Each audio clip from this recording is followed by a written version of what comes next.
Okay.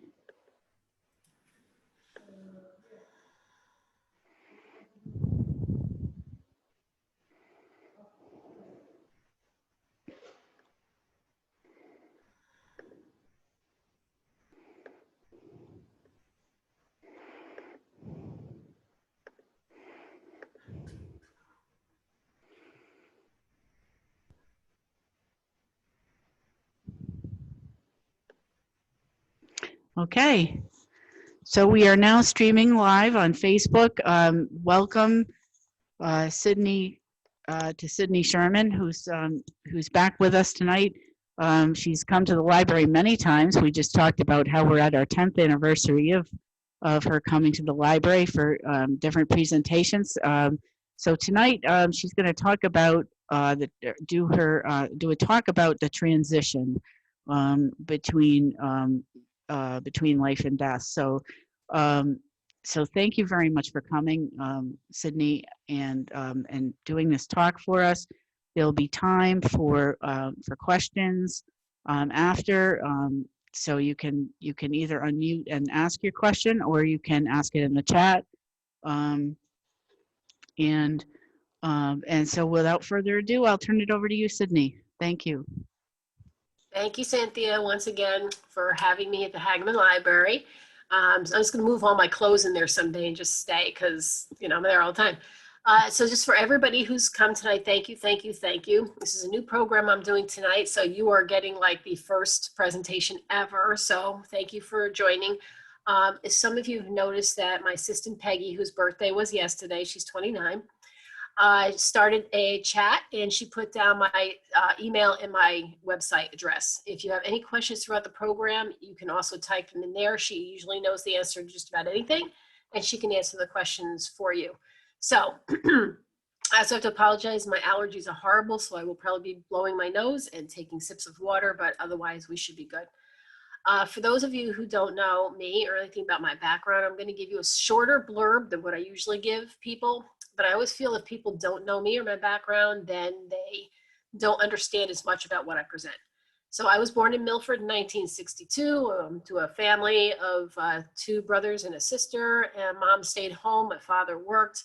Typical family, and did typical family things. And the biggest part of my background that I want you to know about is, number one, what I referenced my first book, You Are Not Alone. Excuse me. I'm going to show it to you because I can. See, it's right there. And it's also about the first instance when I found out that there was actually death. People actually died. Before I was 6 years old, nobody had ever died in my family. I did not know the concept of death. Had never heard the word death. So my first realization that something was a little different in the world was when I was 6 years old. I was standing outside of my school and waiting to go in, and a little girl came and started talking to me. Well, I had just got done talking to a friend of mine in line named Ellen, and when she saw me talking to this little girl, she asked me who I was talking to, and of course I was a little wondering why she was asking me. And she started not making fun of me because that wasn't Ellen's type of person, but she was just questioning me, and I was not understanding why she couldn't see who I was talking to. And so this continued back and forth. The kids in line started laughing at me. I started crying. I, embarrassed, went home to my mother. When I got there, my grandfather, who was on the cover of the book, explained to me that day that what I was seeing, what I was interacting with, was people who were deceased or dead. Well, again, not knowing what that term meant, I was a little concerned or a little confused. My grandfather was also a very bad alcoholic, so I just thought maybe he was, doing a little drinky drink again. But he took me outside to the station wagon, the family station wagon with the wood paneling on the side, if you can remember those station wagons back in the day. And he explained to me that day about the process of life and death. Now, I'm going to explain to you what he said to me at 6 years old, and I want you to try to think back, put yourself in a 6-year-old mind, and see if you would be able to understand what I'm going to explain to you.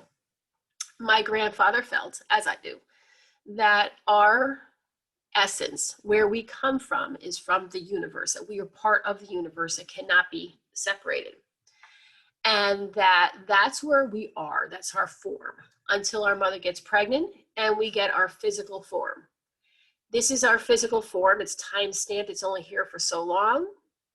This is our essence, and we get our physical self. So this is how you and I are right now. And this is how we go through our life. At some point in time, either through injury or disease or illness, there's a separation of our physical self from our energy that gets cremated and or put in the ground. And we are still here. Our essence is still here. So I'm 6. How many of you think at 6 years old you would have gotten that? Be honest with yourselves. It's a little deep.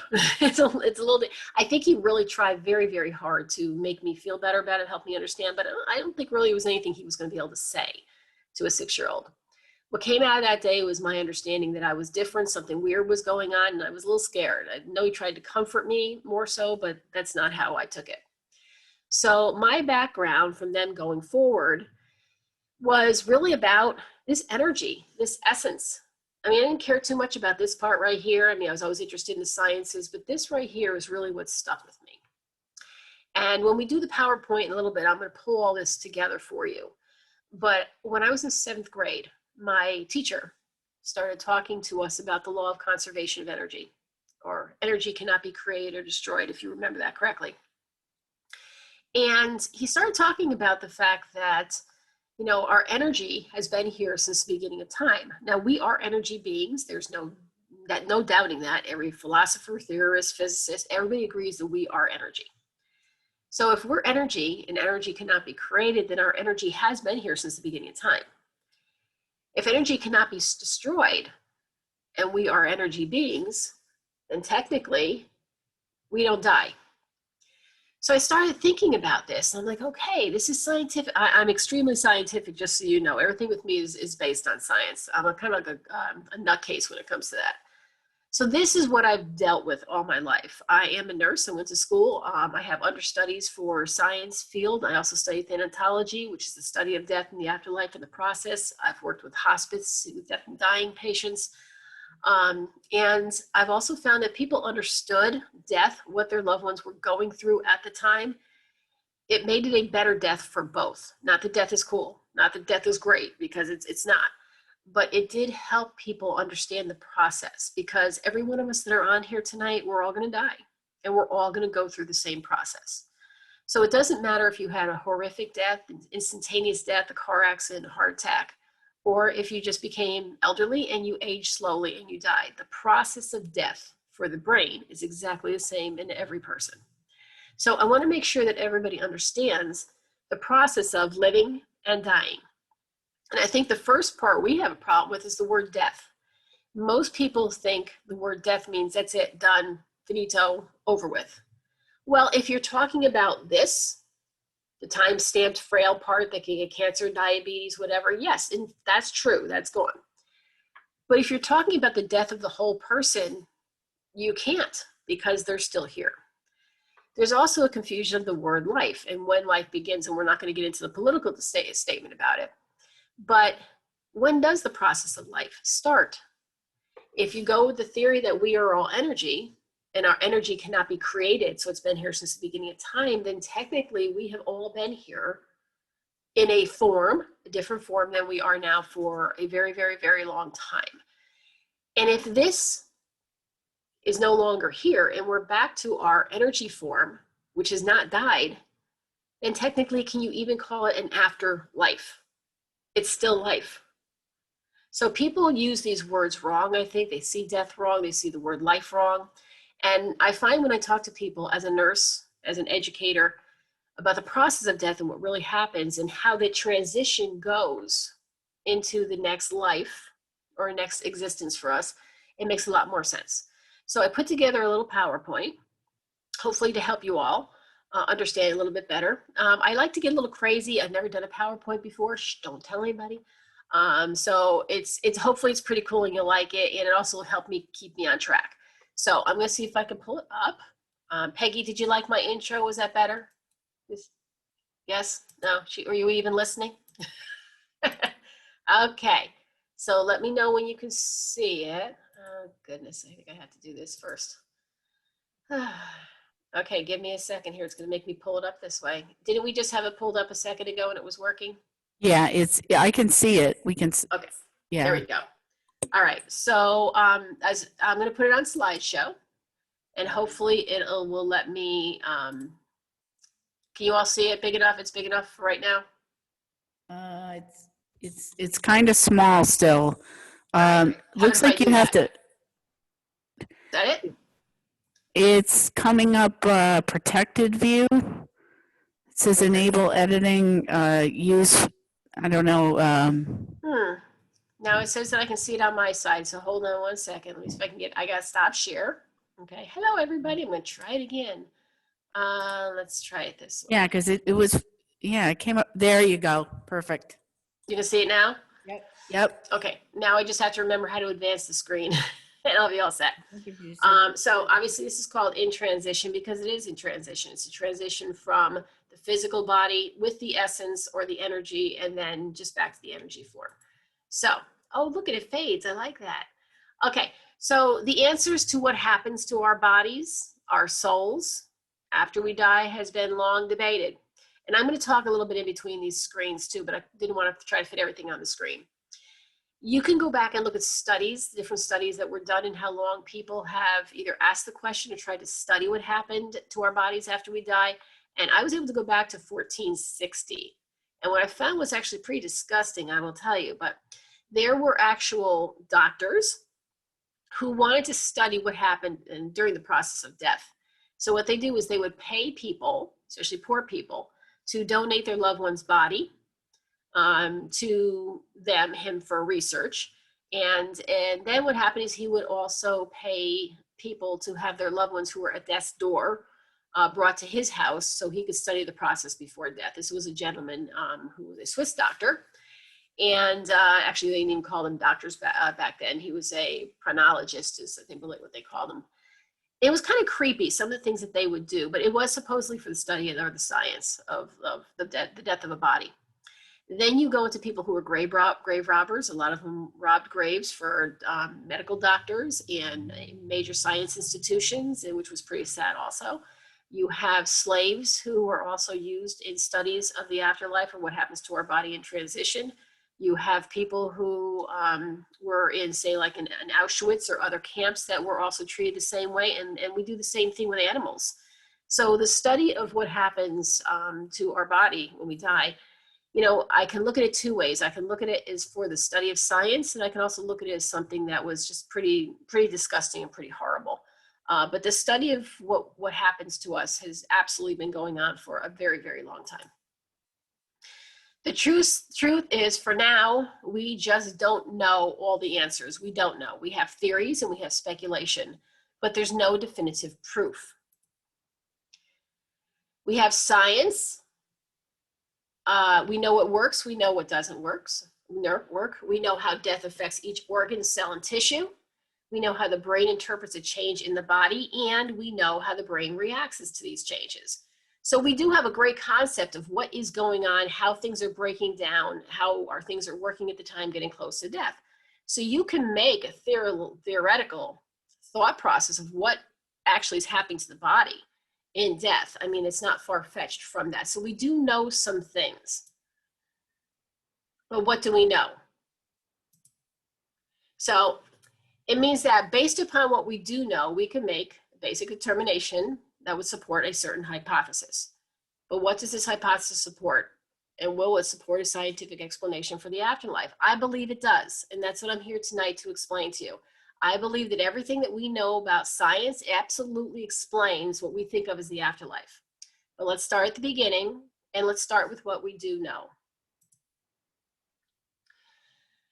So I have to get this screen out of my way because I can't see. Uh-oh. I'm sorry. How do I go backwards? Okay, hold on. I have to go backwards. Okay. Oops, how come it's not letting me go backwards? I missed a page. Oops, wait a minute, what's this? Yeah, I think I found it. Okay. I can't see the top. So we've known it for long understood that we are energy beings and that everything that makes us who we are is based upon what our energy does.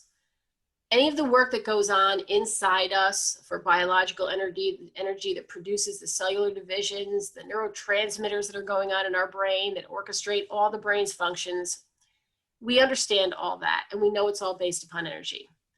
That keeps our physical bodies alive. The energy that we have is what keeps our physical bodies alive. These are known as our physiological factors.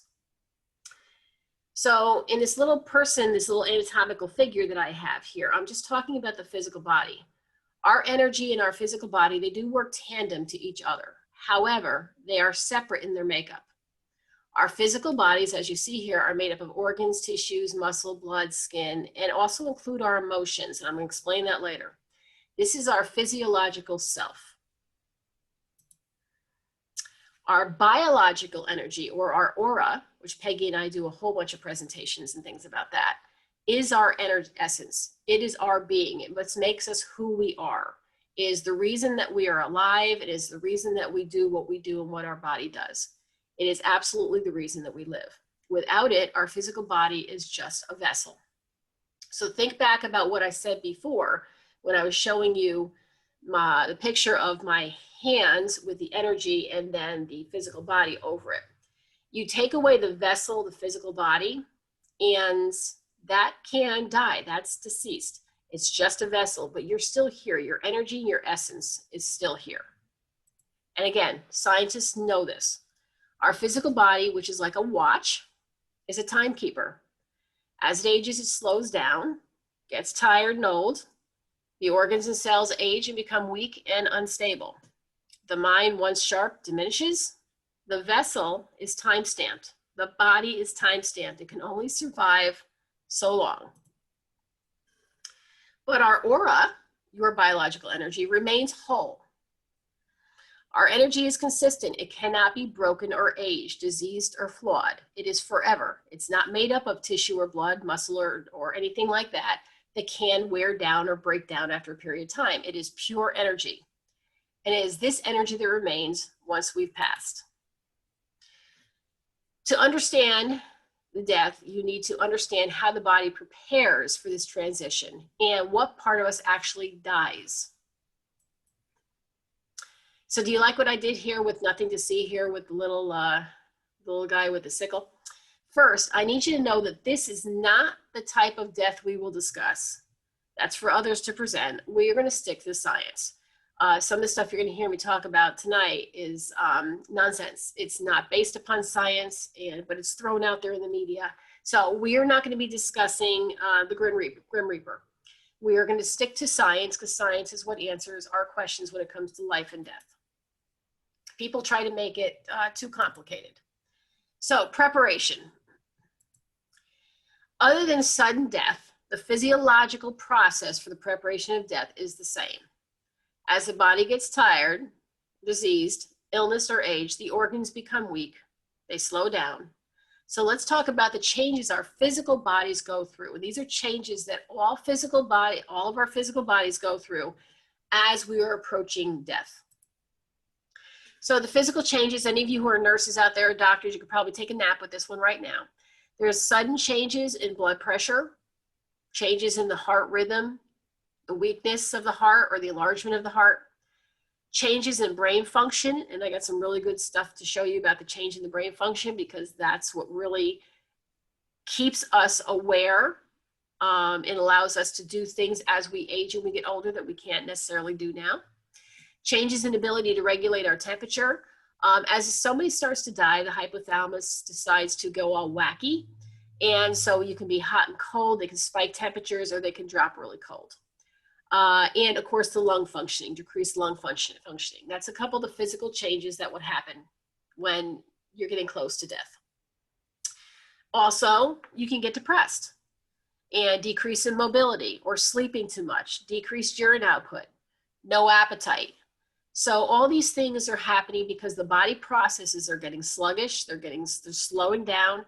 They don't have the neurotransmitter or the nourishments that they need because the body is just tired. The vessel is tired. But what about the senses? Some senses like hearing, feeling, and seeing actually increase during this time. And that's what I was talking about with the brain. So why is that? Why is everything else falling apart? Everything else is decreasing in functioning, but the senses actually increase. To understand this, we first have to talk about the brain. Don't worry, there's not. I believe me, there's not a test after this. And it's a very pretty brain picture I think I found. You have to understand the brain to understand life and to understand death. That's the key right there. So this other little picture here, my lovely assistant Peggy actually made for me for our aura presentation, but different parts of our brain offer different abilities for us to sense things in our environment. So as you can see on the picture, the frontal lobe is for higher thinking. It's also for understanding and putting all the parts of the brain together. So everything that's going on around you internally and externally, the frontal lobe is responsible for that. For our conversation for tonight, the parietal lobe is responsible for vision and touch. Temporal lobe as well is for smelling and hearing. Occipital lobe for depth. So these areas are all very, very important because, you know, the brain is starting to also lose its functioning. But as the brain starts to lose the functioning, as the neurotransmitters start to move around and decrease in some areas so the body can rest, it peaks in other areas. If any of you have ever seen a loved one as they come close to death and they start reaching out to talk to somebody, or they put their hand out, or they're smiling, but yet the rest of their body is pretty much just a vessel laying there in bed. They pretty much are unresponsive most of the time. You can't get them to eat. They're slowly declining in function, but yet they can do these things. And of course, the first thing that happens is the family gets upset. They think they're hallucinating and they ask for somebody to give them some trazodone or something like that. This is the normal process of death. And when I show you what a brain looks like of somebody who's going through the transitions from a normal brain to the brain toward death, you will see that certain areas of the brain spike and they start to send out massive amounts of neurotransmitters, and the neurons start firing like crazy. And it actually excites these parts of the brain. So yes, your loved ones can have an increased awareness in their vision, in their touch, in their ability to figure things out, to hear, to smell. And that's where that increase comes from, is this rapid fire that goes on at the end in certain parts of the brain, of a brain that's actively dying. The brain is also responsible for other biological functions, which we will discuss shortly. So here is a normal happy brain. See, I'm a happy brain. And the neurotransmitters are reporting for duty. So yes, all of your brains right now, if you're in pretty good health, this is what your brains look like. The little arrow that I have there with little white dots, that's neurons firing, and the neurons fire constantly. They just go, go, go all day long, and they are really responsible also for all the signals that we get to tell the brain to tell the body to breathe, to tell the heart to pump, to tell the stomach to digest. It's responsible for everything. So that's a healthy brain. The neurons are firing and the neurotransmitters are in ample supply. Just in case you're not aware, the neurotransmitters are the dopamine, serotonin, ephedrine, and adrenaline. All very important for our survival. And when we talk later about the happy brain versus the sad brain, I'm going to talk a little more about it. But the neurotransmitters sit right here in the center of the brain, midbrain, and they're sent out based on whether you're having a relaxed time to keep the body nice and relaxed. That would be dopamine and serotonin. And or they're excreted during what's called the fight or flight stage, which is when you're panicked and you have to do something quickly to get yourself out of harm's way. They play a huge role in the death and dying process, so we're going to talk about them at a certain time. But again, right now in this happy brain, they're in ample supply, they're doing good, everybody's happy. If you look at the picture on the left, as brain impulses start to diminish, the outer part of the brain, the cortex, becomes less active. That nice, lovely picture I showed you, the brain first, it was all beautifully firing and nice and healthy. As you can see, there's not as much firing going on. Where most of the firing is going on right now is in what's considered the temporal, the parietal lobe, and the occipital lobe. That is the side of the head down toward the ear, toward the back of the base of the brain, or the brain stem. So these they still have pretty good activity. I mean, still not as fiery as it was, but still pretty good activity. This is the stage, and it usually can happen within a couple of weeks, start to happen a couple of weeks before death, again, if it's a progressive disease or chronic or condition. And this is when you will start to see your loved ones. Their body may be giving up, they may not be eating, they may not be responsive, but they will start doing things like talking, saying they see somebody, or the woman's over in the corner, or I see my mom, or they're reaching up with their hand, or they're smiling. They are absolutely seeing everything that they're seeing, because these areas that I just showed you in the picture a minute ago, those very, very, very important areas of the brain for us to have for sense, smell, touch, feeling, the whole bit, those areas are still firing very, very well. And the last picture I have here, this happens a few minutes before death of the physical body. There's a resurgence of the firing in the frontal lobe and the mid-occipital lobe. Now, pretty much this person literally is a few minutes before death. There's no firing going on anyplace else. As you can see, this is pretty much a dead brain, with the exception of the firing in the frontal lobe. Remember what I said to you before about the frontal lobe. The frontal lobe is responsible for understanding everything the brain is perceiving and for a higher awareness of thought.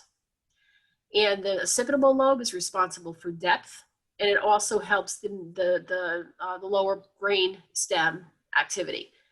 So when they get to this close to death, there's no scientific rationale or reason at all, from knowing what we know about these kind of pictures and what the neurons do in the brain, that anybody who is getting ready to die is not aware that they are close to death. They absolutely would be aware. They may not be able to verbalize it. They may not be able to understand it, but they would be able to perceive it. At this moment right now, the transition of leaving their physical body is starting to occur. This is important. So bodily control over breathing, eye movement, blood pressure, heartbeat, all those things are controlled by the medulla oblongata at the base of the stem. Okay, again, we're going to go back to the other screen. So you have the inconsistent firing, less structure. This is going on a couple of weeks before the person dies. But there's still a retention of the senses of hearing, feeling, depth of sight, even in the absence of abstract thinking or awareness. So they could be laying there like in a coma, but they're able to do things because of this rapid fire. Scientists believe that the reason why there's this rapid fire going on at the end of life is because when all the other areas of the body don't need all that extra energy, the kidneys don't need to process as much urine, the livers don't need to clear the body of as much waste.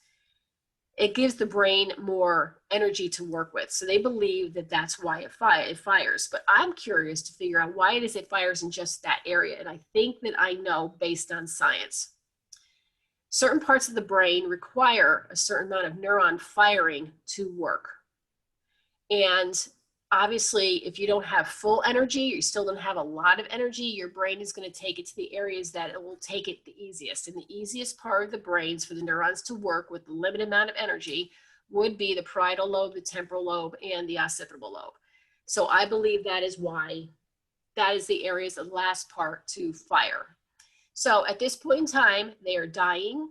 They are unaware of what's going on in the physical sense in their environment, but their senses are peaking and they're absolutely aware of not only what's going on in their environment, but yes, seeing their loved ones and seeing what is to come. So now we already saw what the brain looks like with the firing. So now we're at this time, the physical body no longer functions. The physical body is deceased. The brain has stopped functioning. I will tell you that as a nurse, I have probably witnessed over 1,500 deaths. I've had to pronounce, I cannot tell you how many people. And the laws read, the regulations read, the ethics reads that as soon as an RN or an advanced practitioner nurse or somebody of a certain stature declares that the person is absent of vital signs, they are determined clinically dead. I will tell you that there is proof that, and scientists know this, they may not be breathing anymore. They may not have a heartbeat anymore. However, the brain, that firing that I just showed you, especially the one with the two last red areas that really hang on the longest, can still fire. Neurons are still firing for up to 20 to 30 minutes after somebody's considered clinically deceased. So the question has to be asked, and scientists know this. Are they technically dead? Okay, I'm not breathing, so that can't be good. And I don't have a heartbeat, so that's definitely not good. But my brain, what controls everything, is still firing in those very clear, critical areas. Can the body be brought back? Probably not, because it's too much damage to the body. Nothing can be done. But the argument needs to be made that you can't really call somebody dead if the brain is still firing. So for all our intents and purposes, I just want everybody to know that the brain keeps on going like the ever ready buddy, just keeps on going for 20 to 30 minutes after. So knowing that we know this, they are aware of what's going on. They understand that they're dead. They see the whole process. They hear everybody talking. They are already transitioned, because at the time of death, they transition, and we're going to talk about that next. So they're aware of everything. When people say to me all the time that, well, you know, I went to a psychic, and the psychic said that, you know, the reason why mom's not coming around me yet is because she hasn't been dead long enough. Well, okay, they don't have to check into a Holiday Inn. There's nothing like that. From the moment that they transition, the moment that they are dead, they are right where they're supposed to be. They're in their energy form. That physical vessel no longer is needed. That is dead. That ceases to exist. It's gone. But again, are they technically dead? Energy is a living form. It's a living mass. It's what created you in the first place. So just because your vessel is dead, are you dead? I still say no. So we're going to go back to this picture. As you can see in the picture, there's still a firing at the base of the brain. So everything that controls our respirations, our digestion, our heart movement, that is in that medulla oblongata that I told you about at the base of the spine, the midbrain, excuse me, at the base of the midbrain. As you can see from the picture here, I don't know if you can see if I point here, this is the midbrain right here. I mean, sorry, this is the brain stem right here, going down here. No activity. So at this point in time, there is no activity. Therefore, there cannot be any respiration. There cannot be any digestion. There cannot be any kind of heartbeat whatsoever, because this is no longer functioning. But, so the person is clinically dead, but look at the firing going on still in the brain. So this person is clinically dead, yes. However, neurons continue to fire and we respond to any kind of stimulation or stimuli as long as 20 minutes after clinical death. So again, are they really dead? The argument is growing louder as time goes on that no, they're not. I'm not even here to argue when death occurs. I'm not here to argue the whole organ donation. I'm not here. I'm just trying to explain that we do know things. They do know things after they've taken their last breath, after their heart has stopped beating. They are still aware. They're actually in a heightened state of awareness because of the firing is going on in their brain. And either way, once they've left that physical body, they're still alive anyway. So when does death really occur? Does it matter that we've had a physical body death, that we've had a vessel death? Does that really matter? Or is it more important that we've gone from a life inside a physical vessel to just life without any vessel? There is no death. I am here to argue that technically there is no death. What happens to our energy if our vessel dies? And if it's our essence of who we are, is that dead too? And again, as I said, your energy can't die. Energy cannot be created or destroyed. You are energy beings. So therefore, your physical body may die, but your energy cannot. It's ever going. It's constantly recreating. It's constantly invigorating. It's whole. It's viable. So your energy does not die. So we're at the transition now. The brain has stopped firing after 20 to 40 minutes, to 30 minutes. You are no longer breathing. You are clinically dead. The vessel has left the building. However, you're there. You are there in your energy form. This is considered the time of transition. Now, I don't know if y'all remember this guy here, and I love this picture of him. This is Albert Einstein. He's one of the most brilliant and highly respected physicists to ever live, and I mean that with all sincerity, even though I put a silly face up there of him. This guy. He's responsible for giving us the law of conservation of energy. So let me explain a little bit to you. And again, I forgot to say this because I say it in all my presentations. Everything I'm talking to you about tonight, every single thing I'm saying, you can find all this information yourself in your local library. So visit often and read and study. So a lot of people don't know some of the things about our lovely friend here, Albert Einstein. He was a kook.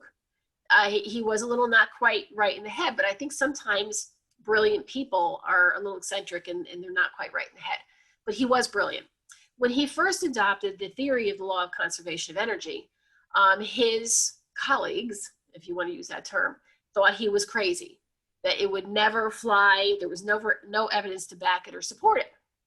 Well, then they started putting the process of energy cannot be created or destroyed, matter can be manipulated and altered, however, it still exists. And they realized that this actually is accurate and true. So they started to agree with him. So then they said to him, hey, Albert, you know what? Basically, you just described what happens at death. You just proved the afterlife. He says, hey, I don't believe in that.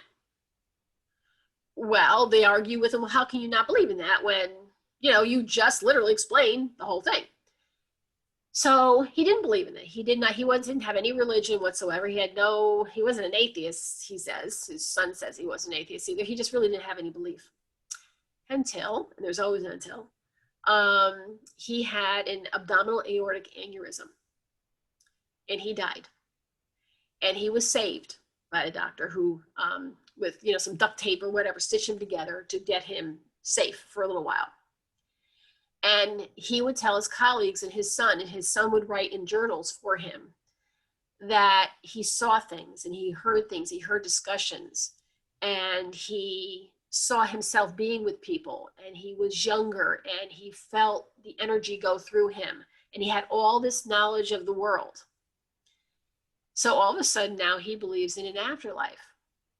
He does. I mean, he developed the theory, he experienced it. Sometimes you have to experience things right before you believe in it.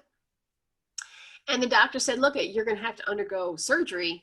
Otherwise, that stitchery that I did for you is not going to hold much longer. He said no. He declined surgery because he did not want to interrupt the possible path in life, is the direction that he was supposed to go in. He didn't want to interrupt the time continuum or whatever else. He did have a problem. The area ruptured again and he did die. So here's a man who, brilliant, came up with the theory for the afterlife, didn't believe it until, there's always an until, and then of course then he believed it, and what did he do? He had the opportunity now to see what would come next, to verify his own theory, and he chose to, instead of being saved, he chose to just let life happen. So there's a lovely story that you can research yourself, but I put the goofy picture up here because he was pretty goofy. So the law of conservation, if you can see the little creature up top, it says energy cannot be created or destroyed. Energy may change form, but the total amount remains the same. So basically that's the theory in layman's terms. So we are energy beings. Our energy has been here since the beginning of time. The physical self has died. That is what has died, that carcass. The organs, the flesh, the blood, that is what's died. But our energy cannot. Did I just blow your mind? I mean, this stuff blows my mind. Maybe it doesn't blow everybody else's mind, but it really just blows my mind. While everybody else is scampering around trying to figure out what happens when we die and what form we go into and all this other stuff, I mean, it's right there for us. And if you happen to learn about your aura, your energy, and you happen to learn about energy itself, then you actually have all the answers you need, because once you understand your energy and the energy of the world and the energy of the trees and everything else, it's all consistent. It's all the same. And we all function the same. So once you have an understanding of that, you actually have come full circle, and you can understand the process of the fact that, yeah, the physical self is time-stamped, only lasts so long, but our energy is here. Our energy is whole. It does not have any physical components to it. So therefore it can't die. So therefore we can't die. And we are here. So it's a wonderful thing to look at. Again, scientists supports the belief. I've had many of my years as a registered nurse conversations with doctors who just really don't want to hear what I have to say, until I start explaining the whole process to them. And then they say that same thing, that, well, we can't really deny what you're saying, because technically, physically, scientifically, what you're saying is absolutely accurate. Okay, so why do we have to go any further than that? Why do we need all this speculation? Why do they need all the theories of what could happen? We have the information right here in front of us. I mean, what else do we possibly need? I say nothing. So this image envisions the separation of the physical self from the energy. As you can see, the lovely lady is floating over to the side. The energy that leaves the body does not take on a human form. This picture does help demonstrate the separation, however. So the picture that I used to advertise tonight's event is the best picture that I could find of what I see occurs when somebody dies, when I'm standing at the bedside and somebody dies. But I couldn't find anything better than this photo here.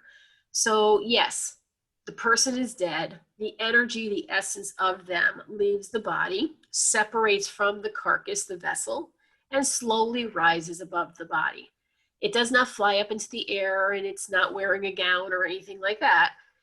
It takes its place right next to the living loved ones who are there next to them, or takes the place next to the living loved ones who are wherever they are, because they're energy now. They are part of the vast universe, so they can be wherever they want to be. They can go wherever they want to go. And they're not between two worlds. Somebody asked me that the other day. As my grandfather always said, they're one step to the side. When I see them, they're not floating around in angel wings, and they're not, burning in the fiery pits of hell. They're literally one step to the side. There's nothing in between us. They are accessible to us. We are accessible to them. We just need to know how to connect with them. We need to know what their energy feels like. We need to know what our energy feels like, our aura. That is the key. That is the absolute answer. And I can't make it as simple as that. Once you understand your aura and you understand the energy, you're good. Now, I want to bring up one point before I go to the next slide. Everything about us is energy. Everything about, there is nothing you can take away from us that we could live without, that's not connected to energy. Energy is hugely important to us. So when we're in school and we're taught about kinetic energy and thermal energy and electrical energy, all the different energies, and hopefully you all remember that. Why didn't they teach us about biological energy? Now, I'm talking about biology. I'm not talking about where your kidney is or where your liver is or what enzymes we make or anything like that. I am talking about the essence of you. The deep, deep down inside energy that has created the ability for you to live. Why are we not taught that in school? Why is that not as important as the fact that if I put two chemicals together, I'm going to get a reaction? So I've always wondered that, because I've gone to teachers, professors, I'm like, why isn't this taught? And they all agree with me. It's not taught. I'll leave you to speculate for yourself why it is that it's not taught in school. I'm going to tell you my feeling. I'm a nurse. I'm in the business. But if we had an understanding from the time we were born, as I did, because I was lucky to have my pop-up living with me. If we had an understanding from the time we were born of how our body worked, what's good for our body, what's not good for our body, what type of events or situations or people are bad for us, what type of diet is bad for us, what type of living situation is bad for us, what promotes our health, what predisposed diseases and illnesses are in us, are in our energy, or we're susceptible to. If we knew that from a very young age, all of us would have lived a much different life. We wouldn't need the doctors as much, or nurses. We wouldn't need insurance companies. We wouldn't need pharmaceutical companies. So I'm going to leave that all with you. But there's no other reason. Says somebody, please email me if you can think of the reason. But there is no reason in the world why we are not taught that with just as much importance as the other energies. So roll it around for a while. So our bodies are the vessel that allows us to take on a form for appearance and provides us with structure. However, this vessel is time-stamped and can only survive a short period of time. Our energy is separate. It doesn't have any physical characteristics. It's made up of light and constantly moving particles. It comes from the universe. These things cannot become ill, grow tired, develop cancer, diabetes. Energy is flawless and timeless. And now, so are we. Once our carcass is gone and we free ourselves from the illness and the restrictions that we have, we are flawless and we are timeless. And now, for my favorite astrophysicist, Mr. Neil deGrasse Tyson, and he really, really is. And I don't know how I'm going to be able to read this because the top's cut off, but it took modern astrophysicists to, I can't read that part, derive from stars that explode, scatter their enriched guts throughout the galaxy, and contaminate gas clouds that form a next generations of stars, populated by planets and possibly life. What are the main ingredients of the universe? Hydrogen, helium, oxygen, carbon, nitrogen. What are we made of? Hydrogen, oxygen, carbon, nitrogen. Within the last 50 years, we learned that not only do we exist in the universe, it is a universe itself that exists within us. When we look at the night sky, it no longer means we're here and that's there. It means we're part of that. We are the universe. You cannot separate your body, your physical, your energy being from the universe. And my grandfather, who did not know any of this stuff because he was not a learned man, who did not know about the law of conservation of energy or any of those things, he knew this. The Indians know this. The Asian cultures know this. It's the people in the Western society that are kind of like it taking a back seat. All these other cultures have known that you cannot separate us from the universe. What affects the universe affects us, and what effects we place onto the universe affects the universe. We are absolutely united. So MIT about 5 years ago finally came out with what everybody in these fields, like myself, my grandfather, and different cultures knew all along, that we are absolutely made up. 70% of us is made up of particles like hydrogen, oxygen, carbon, nitrogen that are found in our universe. We are from the universe. So the theory that energy cannot be created or destroyed, and we know the universe is energy, the planets, the stars are all energy. We know that we are energy beings. That's actually how we live and how we thrive and how we exist. We have to come from the same source. So I ask you again to think about that with the knowledge of science. Do we die? I say we don't. I say that we live on. Now, it helps me that I can see our loved ones all my life. It helps that I was raised to have an understanding of energy all my life. But I'm no different than anybody else that's out there right now. I'm going to leave this up for a minute, and I want to thank everybody for learning more about this, the afterlife, Reiki, your aura. You can contact me, and there's two places. So I'm going to talk and leave that up for a minute. But does it help you more to understand now where your place is in the world? And you're never too old. You're never too old to learn about energy or about death. We're all going to die. None of us are going to get out of here alive. But because I was raised in the situation I was, I haven't never had any doubt that there was a life after life, because it's one continuation of life. It is not our physical body that makes us alive. It's our energy that makes us alive. The only change in us is the physical body appears, we have it, we wear it, we use it, and then it goes away. That's the only change. That is what we attach life to. We attach life to a physical body that is time-stamped. You can't do that. Life has to be attached to what makes you alive, and that's your energy. So that's why Peggy and I do a lot of presentations. I'm going to stop screen share now. Hello, everybody. Oh, is everybody awake? So that is why Peggy and I do a lot of presentations on auras. And, colors of auras tell you a lot about the person's, where their placement of auras tells a lot about the person, what they're predisposed to, and things that can really, really help their life. So now, Cynthia, I know I'm just going to use Cynthia because I'm looking right at you. So Cynthia, and you and I talked before, and you know you're a blue aura, right? Yeah, I think you told me that before. Yeah. Okay.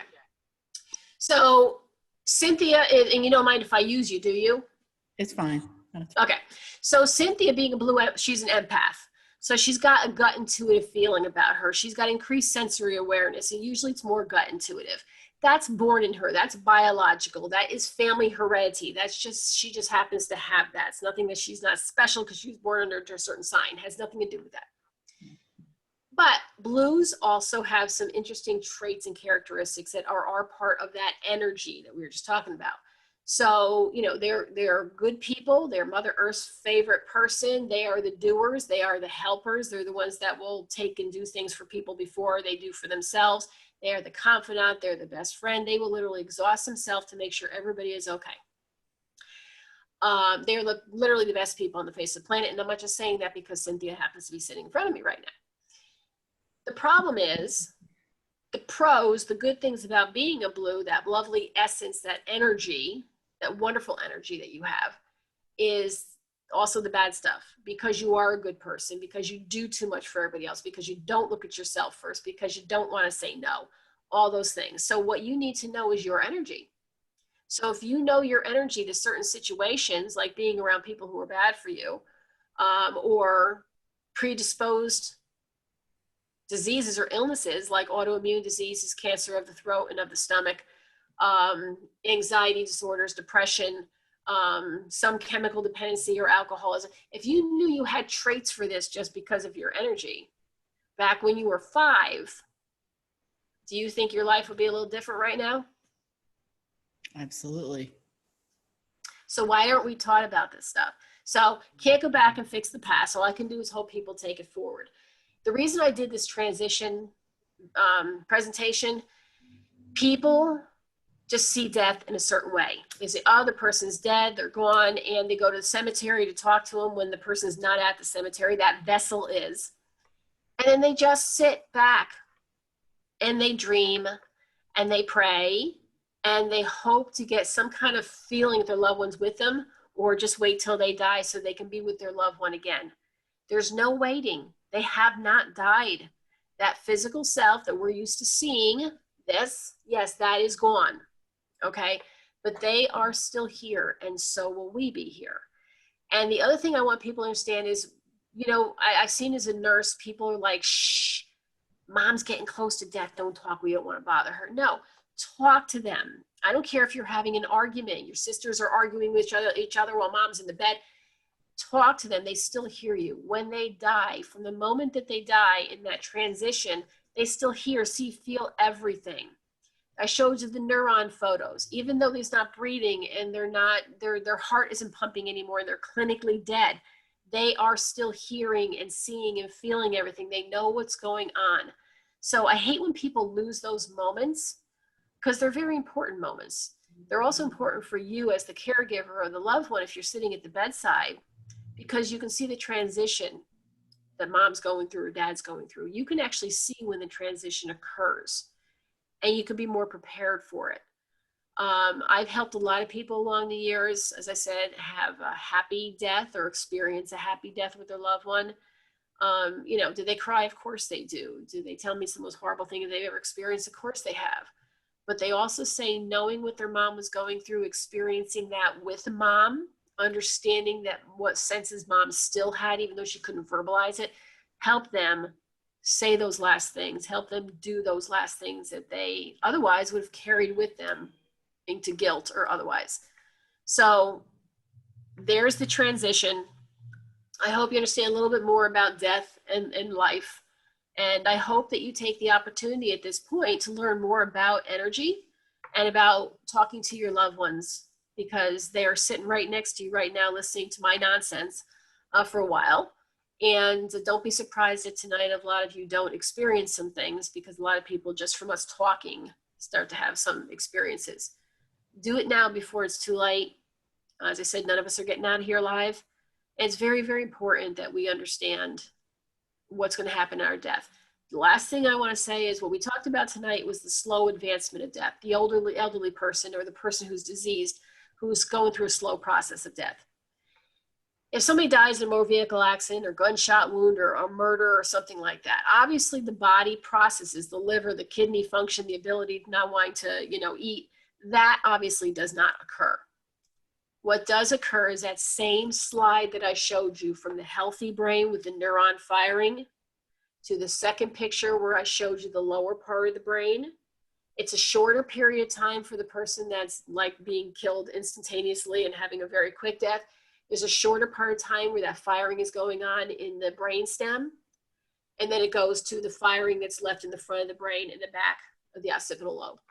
So it's still the same pattern. Everybody dies the same as far as the brain waves, the brain pattern. The physical body still does the same thing in transition. It doesn't do anything different than everybody else does. They still present to their loved ones immediately upon death. It doesn't matter what their death is, whether they died immediately or if they took 6 years to die from cancer. It doesn't matter. There's no different in the way any of us die when we actually are in the process of dying. So I hope that helps everybody. Again, I take this from a registered nurse seeing death so many times. Oh yes, Peggy, thank you, thank you.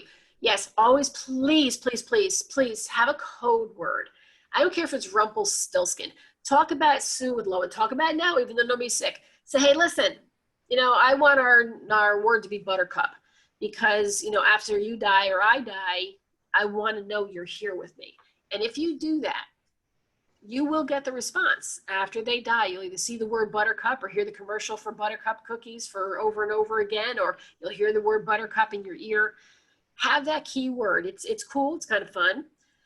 If your loved one's dead, clinically dead, don't miss that opportunity to talk to them. A lot of people go see, and especially in hospice, I've seen it. They go to hospice and they'll sit there in the room after the doctors come in. They want to pull up the sheet or whatever else because they've been clinically dead. And they'll just sit there. And I'm like, talk to them. They're hearing you. They are hearing you. They can still feel your hand at this point. They can still sense that you're there. This is great time. It's comforting time. They're out of pain. They're not in that physical aching body anymore. They're pristine. Talk to them. So don't lose those times either. You can use the code word then. Come up with a code word right then in that state. Yes, they may have been diagnosed or determined clinically dead. Come up with the code word right then and see what happens. Thank you, Peggy. That's very important. That's a great validator for people to know if their loved ones are around. So with that being said, were there any questions in the chat or did anybody have any questions? Yeah, I have a question. Who's that? Yes. This is Catherine. Hi, Catherine. I believe, I've always believed the same thing. Energy cannot be, destroyed. It's always there. And I assume that when people let go of that time stamp, they choose at other times to take on another time stamp in a different form, or you could call it reincarnation or whatever. So I believe all of that. The aura thing, I've had a picture taken of my aura and it's different colors, not just one color, different colors. And I wanted to know, you mentioned something, how do you use that to contact the energy with the person who's died? So let me unfortunately be the one to disappoint you first. And we talk about this, and that's a great question. Peggy already knows what I'm going to say. We get this in every aura presentation. When you have a picture taken at a carnival or wherever you go and somebody's saying, I'm taking a picture of your aura, there is no camera known to man right now. That curl-in photography, that's not it. That can take a picture of your aura. What they're doing is they're taking a picture of your heat signature. That's a thermal imaging camera that they're using. So they're taking a picture of your heat signature. So yes, it's going to have orange and red and green and yellow. It's going to have all different colors. And they lie and they say, oh, here's your aura. So that's why it was multitude of colors. So I'm very sorry. Okay. But now you know. Okay. Now the second part, and this is why I love the conversation of auras so much. Our biological energy, our energy is what connects to our loved one's energy. Them touching us, it is not really, they don't have hands anymore. It's not their hands that are touching us. It is their energy touching our energy. And that's what's feeling it. It's not really our nose smelling them. It's not really our eyes seeing them. Mm-hmm. And it's all about the brain. So once you learn about what kind of energy you have, because everybody's different, you know how to better use that energy to use it to connect your energy with their energy. And it's actually pretty simple. It's not what people think. It's really not hard. You do have to work at it a little bit. You have to understand it, but it's not hard. So hopefully that answers your two questions. So it's not that you just have to envision the color that you are. It's just if you feel the energy of I just lost my partner 4 months ago. So I'm thinking, I feel him sometimes, his energy. But I'm not thinking color when I see it. I guess I'm a little confused with how the color makes a difference or not. I don't know. Okay, so colors of people's auras and the living the living have colored auras. Let me explain to you what an aura. So an aura is your protective field, your energy field. Mhm. Inside that aura has the color. That color is made up of your biological processes. So because you're living, you have digestion, perspiration, cellular division, exhalation. You have all that stuff. It's all the waste. Think of it as sweat coming off of you, the process of work, and getting kind of trapped in that energy field. Okay. So you have a color. Because that's biologically you, it's your enzymes. It tells a lot about how your body works for many different things, but absolutely to sense other energies. So that's number one. Number two, your significant other, and I'm very sorry for your loss, no longer has an aura, always has an energy field because there's still energy, but they are absent of color. So you wouldn't expect to see a color. The reason they're absent of color is because they don't have the biological functions anymore. They don't have the perspiration and digestion, all that stuff. So that's the difference there. So you're going to connect with their energy anyway because it's there. You're going to sense their energy anyway because it's there. But knowing your color, your aura color, it does tell you where your strengths are, what areas you need to focus on, how best to let your body learn to feel their energy, because a blue is different than a violet, and an orange is different than a green, and a red, and a yellow, and a gray. Okay, so so that's basically it. So it's, you don't worry about seeing colors because they don't have a color. You can't actually even see your own aura color. You just can't. We can't see our own aura color. So forget the colors as far as seeing that. Knowing the color of your aura just helps you know how to use your body better. Okay. Your senses better. I think my friends up there asked a question about the color. So you were born with whatever color aura that you have. It does not change. It's the same color till the day you die. Let's just say you have a headache. The area above your head might get a little wispy looking, a little worn out, looking a little hazy, but it's still the color you are. So if you were blue, you're going to be a blue. You don't turn all of a sudden to a red or an orange or a green. So hopefully that, did you say anything like the aura color you died, the aura color you always have been? So that answer your question, ladies? Yes? No? Hopefully. Does your aura color always stay the same? Yes. Like, is the aura color you die with the color your aura always has been or will be? Yes. Now, to answer Catherine's previous question that she said, and we didn't discuss reincarnation, but absolutely what she said is true. If energy cannot be created and your energy has been here since forever, then does it make sense that we only get the one time in our life to have this vessel, this one? It doesn't make any sense. It makes sense that chances are throughout the millennium that maybe we get several times to have this physical form. When you're in a different physical form, if you've taken on the physical form of identify with another family, then yes, your color might be different. But as far as the life you're in right now, from the time you were born in that body, it's not going to change. So, Iris, come back up and talk to me. What were you going to ask me? Unmute yourself. That's what I meant. Like, if you like come back to life as another person or whatever, like, will your color be different? But you just answered that, so. Okay. Yeah, that's pretty much it. I'd like to know if I was ever a different color other than violet. I don't know if I've ever been reincarnated. The science is there, but would I know? How do I know? As I tell people usually when I do presentations, I ask my grandmother on a regular basis, you know, are you grandma for me, but were you somebody else for somebody else? You know, I never get the answer. Some things I think that we never will have the answer to until it's our time, but maybe it's me, but I've never gotten the answer. So very good question though. So Sydney, yeah. I have a quick question. So if you said that we can't see our auras, Yes. but how are you able to see it? So because I had this lunatic grandfather, right here on the cover of the book, he okay, just so you guys, and I usually tell Twyla's part. So he was, and you don't have to be Indian. This just happens to be his story, but he was born on the Penobscot Reservation. There was no schooling or education, and they were very into the universal aspects of the world, creation and life and all that good stuff, in harmony, right? And holistic teachings and holistic medicine and all the things that my lovely grounded good wife people over here teach every day. Go see their presentations. They're phenomenal. Anyway, but you know, the way we're supposed to live, the wholesome way we're supposed to live, and not all the chemicals and garbage. So he how do I say this to be nice? He taught me how to do all this stuff. There is a little thing in the center of our brain called the pineal gland. The pineal gland is also known as the third eye. It's responsible for just about all the neurotransmitters and all the sensory things that we can do. It's responsible for other things too, like I'm sure you've heard the dopamine and serotonin for your depression. So, but predominantly, it's really responsible for a lot of things that you can sense. So your aura color, or I should say, your ability to see auras, you already have it. We are supposed to see our deceased loved ones. We are supposed to see auras. It's already in our DNA to do.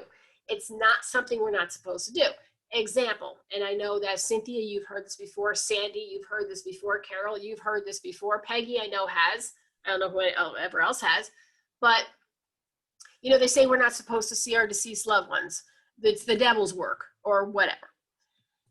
And what I try to tell people all the time who would like to listen, who actually really want to learn, because everything I say is in a book written, usually a scientific book somewhere where they can find it, is that the Bible has 4 parables, 4 stories that talk about the loved ones coming back to rejoice, to bring them news, to celebrate for whatever reason. And in none of these parables did the person say anything like, and they screamed ghost and they ran and hid under the covers. What the next lines were usually is they were exhilarated and they rejoiced. They were elated. How did we go from being okay with seeing our loved ones and accepting it to where we are now, where they're all crawling their way out of the grave and trying to harm us? I don't understand. Well, I do understand, but that's for another whole story, where we came from. The reason why that they weren't upset and they weren't fearful of all this stuff is because it was accepted and it was expected. It was accepted that they would see their loved ones after they died, and it was expected that they would see their loved ones after they died because it happened all the time. It happened all the time because they used their brains the way that they were supposed to, the way we were supposed to. Everybody here has everything they need to see their loved ones right now, to feel them, to smell them, to hear them. I am no better than you. I just happen to live with that crazy grandpa. And you all can see auras. If any of you remember, and I don't have it in front of me, the magic eye books from the 70s, where you hold it up to your eyes, there's no picture, and then you pull it out, boom, all of a sudden you can see the elephant. It's the same thing. Once you learn how to hold your eyes, once you get the brain to understand what you're doing, you're trying to see something that is not outwardly visual, you start to see it. And Peggy and I have helped people for years, right, Peggy? Years, learn to see auras. So, Cynthia, you can learn to see auras. You just have to know what it is you're looking for and how to do it. You can see live people, because I don't like to call them dead people because they're not dead. All right, so you all can. If you would live with my crazy grandpa, you'd be doing the presentation tonight and I'd be sitting there listening. Speaking of which, if anybody hasn't read my book yet, it's very lovely. As you can see, it is a novel. Awesome. It's about a 2-bathroom read. Nobody gets that? Oh, I see people smiling. Good. So, you know, it's available on Amazon and other places, but it's much more expensive. You can get it directly from me and I'll sign it cheaper. But just email me. You have a whole bunch of things that you can do. And a lot of you I see are about my age, maybe a little bit older, maybe a little bit younger. It's not too late. It's absolutely not too late. So let me know how Peggy and I can help you. I don't know if Peggy's birthday was yesterday, as I said, so she's still celebrating. Peggy gets a week to celebrate. But Peggy, did you have anything you wanted to say about pets and their energy? Because they die too. The way an animal dies is just the same way as a human. Everything starts to slow down. They don't eat as much. They don't drink as much. They sleep more.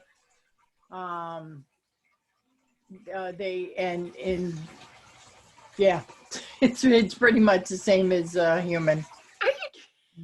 Yes. Stop. I had to stay off from work. What do you want? Did you? Okay, I won't put you on the spot. So I tell you what, then you princess, you just relax, okay? Let mama take it. And then today is my 30th anniversary of my 31st birthday. Or yesterday was. Yes, you are drinking, right? Okay, Princess, you sit back. Let me take this. The bottom line, Peggy actually is phenomenal when it comes to, well, she's phenomenal with Reiki on animals, as far on people too, but animals just get her, and she can take the most skittish animal, the most paranoid, thunderstruck animal, and just they melt with her. It's her energy that she gives off. So Peggy does phenomenal Reiki stuff with animals. So if anybody has a pet that needs desperately some Reiki, that's come talk to Peggy. But what we usually talk about is, yes, the process is the same. They're going to die, they get old. The brain works the same way. They have found in animals, and I hate to say how they have figured this out because it's horrible to talk about, so I won't. But they have studied dying animals, some that were dying naturally and some that they were hastening their death. And they have found that the brain does the same thing. The same processes, the same firing goes on in the brain of animals. So another thing, they say that they don't have feelings. And people always tell me all the time, oh, animals don't have feelings like people do. They have actually just recently in the last year found that absolutely they do. They have the same pain receptors. Even birds and snails and worms, they have the same pain receptors that we have. So we have to think about life and the creation of life. They just found out 6 months ago. I'm going to put the link up if I can remember on my page. It's very, very interesting for all you science geeks like me. You can absolutely hear a tree cry. You can hear a tree whine. And when Peggy and I teach Reiki 1, 2, 3, and or 4, because we're Reiki masters, one of the first things we teach people is about energy, is about auras, about understanding the world around you, the connection with the universe. About understanding that anything that's a viable living being, which would mean your plants, the leaves, the trees, the birds, the soil, anything that's living, not my bottle of water, is connected to the universe, and we are all connected. So you have to understand it to interact with it. So yes, if you hug a tree and you feel the essence of the tree, you can feel it. It's like feeling like your interruption of your personal space is being like removed. It's not a bad feeling. It's just a comforting feeling. And you put your ear, after you get over the phobia of bugs crawling in it, up against a tree and really listen, you can hear the movement and the talk of the tree. Has anybody ever done that before? Okay. Is it, so Catherine, isn't it, did you like it? Was it a beautiful, it's music, right? Yeah, turn your sound on, sweetie. Yeah. Yes, plants and trees, all of that is alive. You can hear messages. I'm a shamanic practitioner. I trained with Sandra Ingerman and Christine Page, and they do a lot of being with the elements and being in nature and communicating with nature. So it's so you already understand a lot of what I'm talking about tonight. Oh yes, I do. Yeah. No, yes. But I was curious, and I enjoyed hearing you, and I learned some things about the aura, so that's interesting to me. The aura is, like I said, if you're a living being or a living viable creature of any kind, you have an aura, and it tells a lot about you. It tells a lot about your life, and it's really good to know. And anybody who's into that holistic kind of finding out about the body, tapping into the body, you're going to find, mark my words, what's today's date, Cynthia? What year are we in, 2021? Yep. June 2nd. In the next 5 years, and this is talking as a registered nurse who works with the sciences and all the other stuff that I do, you're going to find the next 5 years, it is going to be imperative that we understand our body. We are going to have to, in order to live in this environment, we are going to have to understand our body, or we are not going to do well. You're going to see cases of autoimmune diseases go way up. Certain cancers go way up. And again, I know I already talked about them, but my good friends, the Grounded Good Wife over there, they have some, and again, I'm just saying they happen to be in the same holistic kind of thinking that we do. It's just that there's certain things that are out there that the universe already provides. It's free. It's already there, and it heals us and it helps us. And there's some things like, instead of popping an antibiotic, there's things that are natural in the environment that we can use. And I'm telling you, mark my words, Cynthia had me back 5 years from tonight, and we're going to talk again. And if you don't take care of yourself and learn all these things outside the box instead of the traditional medicine as they want us to do it, hi, Poppy, we're not going to do well. Yeah. We're just not. So start learning about what your body needs, not what the pharmaceutical companies tell you that you have to have.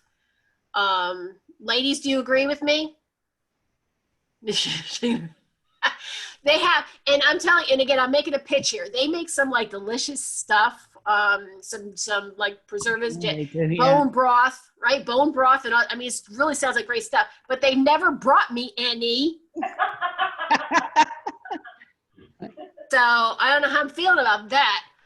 Anyway, check out their presentations. They're called Grounded Good Wife. I know, Cynthia, you've had them on several times. Several times, yeah. Yeah. Yeah. They are just phenomenal in everything they talk about, and they have much better subjects than I do. And they're very good. So with there, any more questions? Yes, there's one more there. Where? I will see it. The last one. What is that big dog's name? Viola. That doesn't look like a Viola. Okay, have you, Iris, did you ask me another question? Have you actually seen something leave the person's body? Have I ever seen something leave the person's body at the time of physical death? What do you mean something leave? Like, have you seen that energy actually leave the person's body? Oh, absolutely. That's a transition. It's I don't know if you can see it with the doggy in the way. I'm not sure if you can see. I can see you. That's okay. Huh? I can see you. Okay. So I thought I had that on one of my slides in the slideshow, but anyway, so here's your physical body. Just say you're laying down because you're in bed, you're sick. Okay. Right. And it literally is a lifting where you can start to see, it's not the person's face. It's not smoky. It's almost like a mirage, slowly lifting, slowly lifting, and slowly lifting, and slowly lifting to the point where you can see the absolute separation. The person's here, the carcass, the vessel, and here's the energy. Energy is viable. It's constantly moving. It's free flowing. So it's not sitting there stagnant like this. It's moving.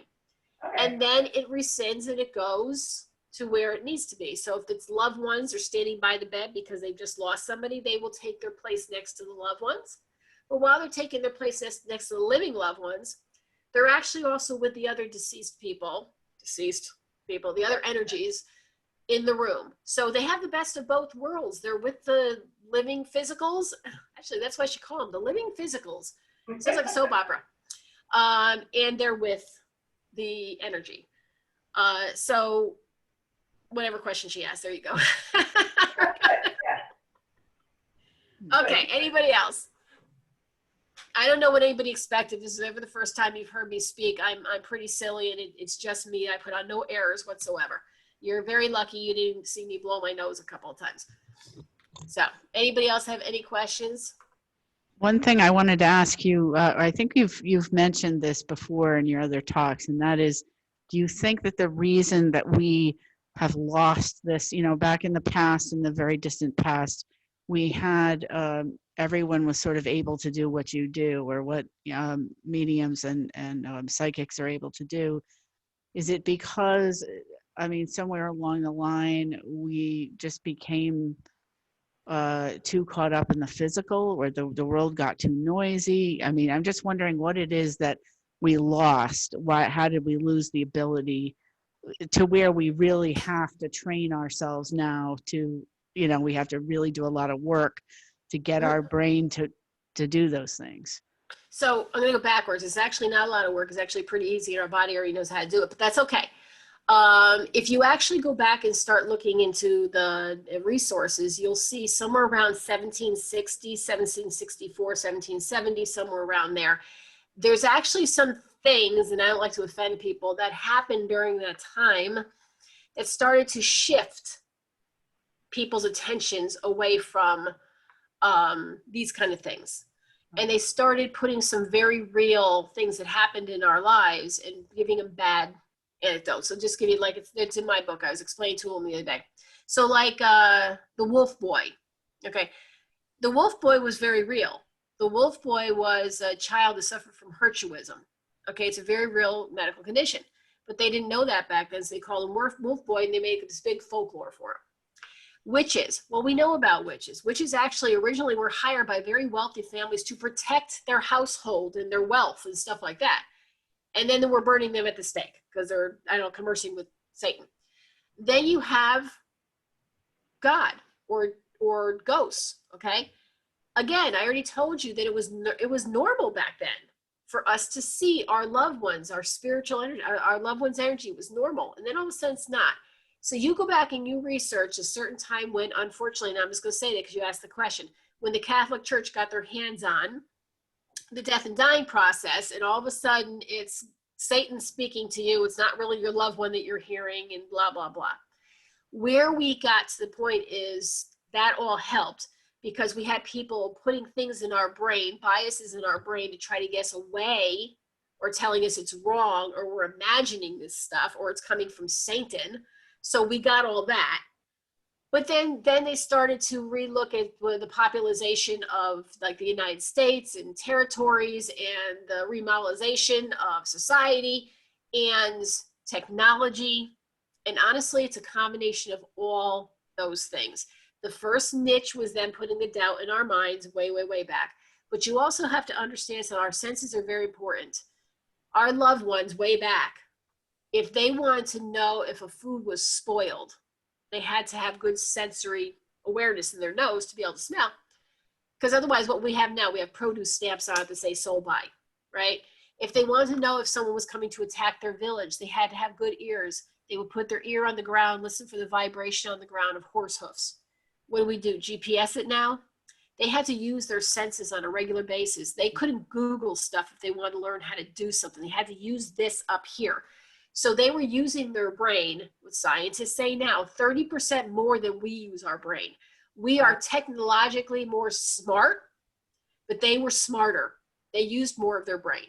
So now add on to it, on top of all that stuff, because that's not enough, right? We have too many things vying for our attention. We're not using our brain enough. We've had so many decades of different ancestors now telling us that ghosts are, they're demons and all sorts of stuff because, history is going along. The churches have told us a different thing. And then technology hits us. So we're not using the brain.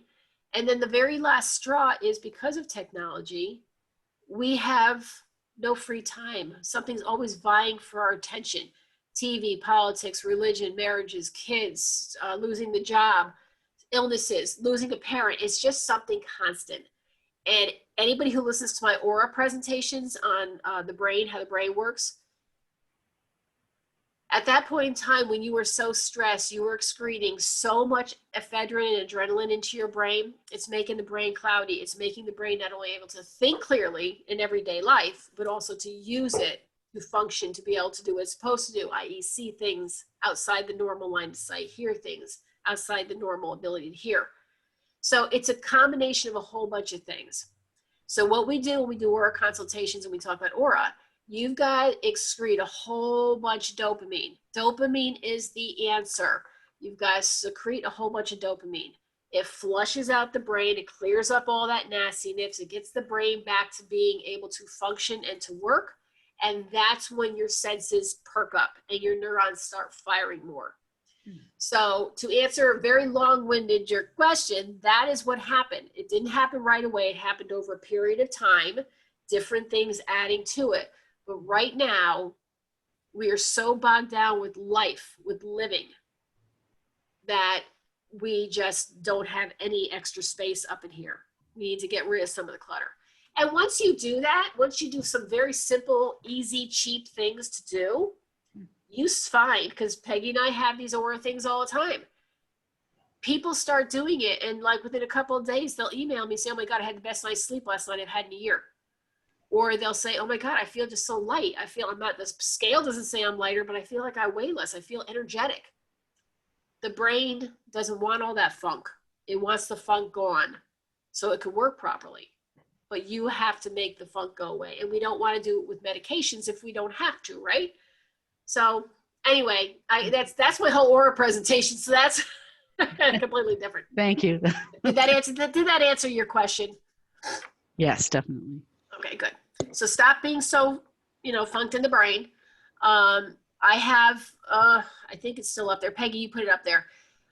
Cynthia is obviously very, very kind to always have me back. She's probably sick to death of hearing from me, but I do have many, many more presentations coming up at different places. If you go on my website, you can see all the events I have coming up on You Are Not Alone, based upon my book.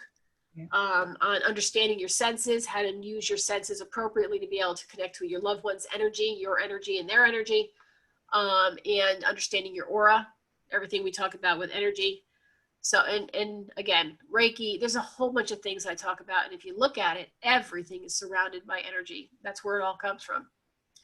So please visit my webpage. If you want to learn more, contact me through my email. Did anybody else have, oh, look, a little bug. Don't kill bugs. Don't kill bugs. Okay, I just want to put that out there. Bugs have feelings too. They feel pain. I know Carol's looking at me at the background saying, oh my God, lady, are you kidding me? I just killed a wasp. You can kill wasps, wasp and bees. No, actually don't kill the bees. No bees. There's no good use for a wasp. I'm not really sure what, I don't know. Anybody else have a question? I am so grateful that everybody stayed on tonight, a Wednesday night, because I know there's things on TV that are probably more interesting. But I do appreciate everybody being here tonight. Cynthia, as always, you know. Oh, yes. Thank you very much for doing this. Thank you so much. Very good. Thank you. Namaste to everybody. Thank you, ladies, for joining. Thank you. Thank you. Bye. Bye. Have a good one.